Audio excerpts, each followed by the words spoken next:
ಅಂದದ ಬೊಂಬೆಗೆ ಗಂಧದ ಶೃಂಗಾರ, ಚಂದದ ಬೊಂಬೆಗೆ ಹೂವಿನ ವಯ್ಯಾರ.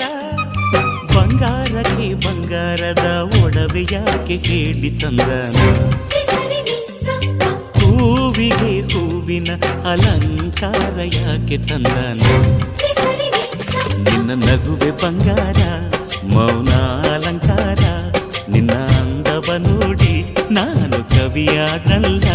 ಅಂದಕ್ಕೆ ಅಂದ ತಂದ ತಂದಾನ. ಅಂದದ ಬೊಂಬೆಗೆ ಗಂಧದ ಶೃಂಗಾರ, ಚಂದದ ಬೊಂಬೆಗೆ ಹೂವಿನ ವಯ್ಯಾರ.